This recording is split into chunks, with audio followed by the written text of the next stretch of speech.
morning, friends, and welcome back to my kitchen. So today we are going to be doing something different. We are going to be making tamales, and I'm going to have my mother and my father-in-law here to help me because my father-in-law has been making tamales all his life and he knows exactly how to make them. So he's going to be showing us how we make Mexican tamales. So come on along. All right, friends, so the ingredients that you need for your tamales are going to be corn husks, some Guajillo chilies. For us, we are using New Mexico chilies, 2 bell peppers, 2 tomatoes. You're gonna need 3 onions, salt and pepper, and some garlic, and your masa. Once you have all these ingredients together, we're gonna go ahead and get started with cooking our meat. So your meat of choice, you wanna do either pork, chicken, beef. You can go vegetarian and just do beans, cheese, however you like tamales.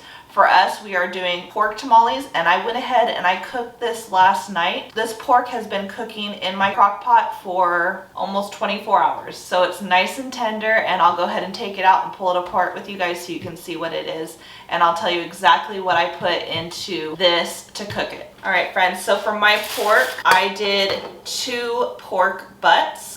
They were on the smaller side, so I did 2 instead of 1 big one. But if you can find 1 big one, you can do that. These are bone in. I went ahead and put it in my crock pot with 4 cups of water, 2 onions, whole onions that I just threw in there, and garlic, onion powder, salt, and pepper. And then I just let it sit here and cook for 24 hours in the crock pot. And as you can see, this meat is just falling apart. Very tender. It's perfect for shredding and putting in your tamales. All right, friends, so I went ahead and separated all of our meat. I've got our bones in one.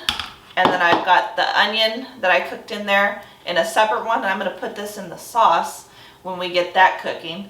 So I'm going to go ahead and shred up the rest of the meat. Your broth that you have, keep that, and you can use that to either hydrate your masa a little bit more or your meat, or keep it and you can cook with it. You can make something really good because that is going to be really good broth. So save that, strain it out, and put it aside. All right, friends, so the next thing that we're gonna do is we're gonna start working on our chilies. We're gonna go ahead and de-seed them all. And how you're gonna do that is you're just gonna rip off the top, the stem, and into a plate, you're gonna go ahead and take out all your seeds.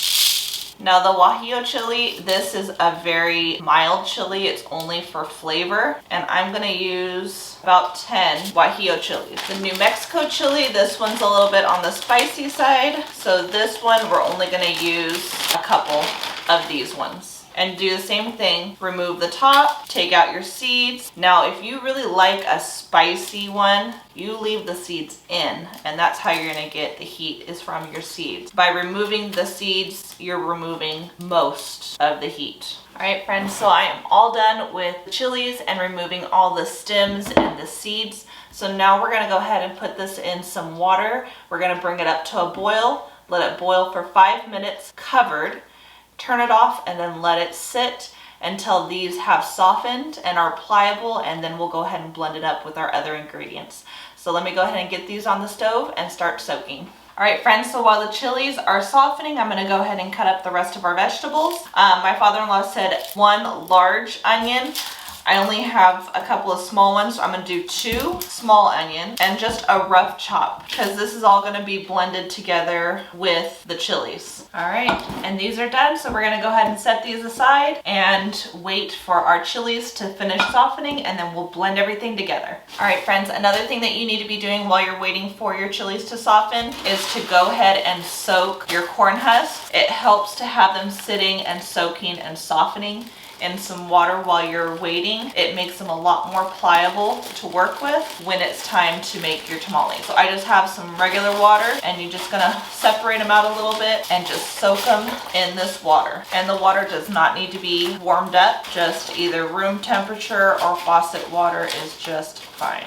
And I'm just gonna go ahead and fill this up with some more water and just let them soak. All right, friends, so our chilies starting to soften. So I'm gonna go ahead and turn off the heat and place a lid over it. And now this is gonna stay probably about 15 to 20 minutes just to soften. All right, friends, so our chilies are done. So I'm gonna go ahead and blend that up. I'm gonna add all my chilies into my blender. I've also got some of that juice from the pork that we cooked. And I'm gonna go ahead and blend this up. Now I'm gonna start adding some of our vegetables in. And that's the tomato, the bell pepper, and the onion. All right, friends, so now to a pan. You're gonna put it at a medium high. We're gonna add some vegetable oil and we're gonna get that heated up, and then we're gonna add our sauce. We're gonna cook our sauce for about 5 minutes. All right, friends, so the last thing I'm going to do is I'm going to blend for a second time the sauce using my magic bullet, only because this seems to blend it up a little bit better. And then I'm gonna be pouring it through a sieve to get any chunks out so that my sauce is gonna be nice and smooth. And just remember, this is hot, so when you are putting it in the blender hot, you want to make sure that you blend it for a few seconds and then open it to let the steam out so it doesn't explode on you. And just keep repeating the process until you're all done with your chilies. All right, friends, so my sauce is all done. I went ahead and I added 4 cups of the pork juices from the meat into this, mixed it up. I added my cumin, my salt, my pepper, and I also added 2 tablespoons of chicken and tomato bouillon just to add a little bit more flavor. So now I'm gonna add a scoop or 2 to the masa and also to the pork just to get it nice and ready and flavorful. All right, so my masa is done. Now I'm gonna do the same thing with the pork, and I'm gonna add a bunch of the seasoning, the sauce to the pork. All right, now my meat is all covered in the sauce as well. Any leftover sauce that you have, you can definitely freeze and use it another time, or you can pour it on top of your tamales when they're done. It's great, so just freeze it and keep it. All right, friends, so my father-in-law is gonna come in and show us how to distinguish and then how to make the tamales. He's gonna show us a couple, and then my mom and I are gonna do the rest. That's the back, because you can see the lines.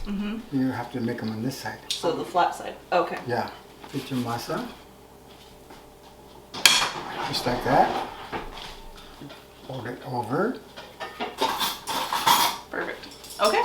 You remember now? Yep. All right, friends, to show you again at home, so the soft side, this is the bumpy side, and this side is smooth and soft. So we're gonna go ahead and take a nice scoop of the masa and we're gonna spread it on here. I am a fan of masa in my tamales. Like, I really like a lot of masa, so I tend to put it on thick. There's a lot of people out there that don't like a lot of masa, so therefore you would just do it thin. Take your meat, put it in there, fold it over. You want the 2 masa sides to meet. Fold it over again, bring this up, and there you go. As I get going, it'll get prettier. First couple ones are always a mess until you get into a rhythm. And then you can just close the tops like that, so that way your meat and stuff will stay inside. All right, friends, so our tamales have filled up our pot. So we're gonna go ahead and add water to the bottom because they are going to steam. And that's how you cook your tamales. At the bottom of my pan, this is called a tamale pan that I have here, or tamale pot.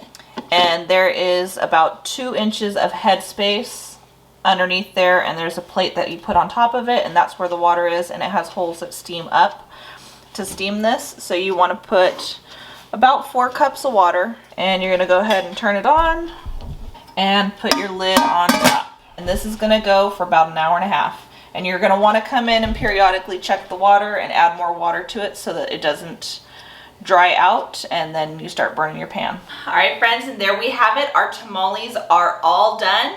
As you can see, it is perfectly cooked, all cooked well. There's not any dry spots. It's very moist and delicious. All right, friends, I hope you enjoyed this recipe. Please don't forget to like, subscribe, share with your friends and families. As always, I hope all is well and have a blessed day.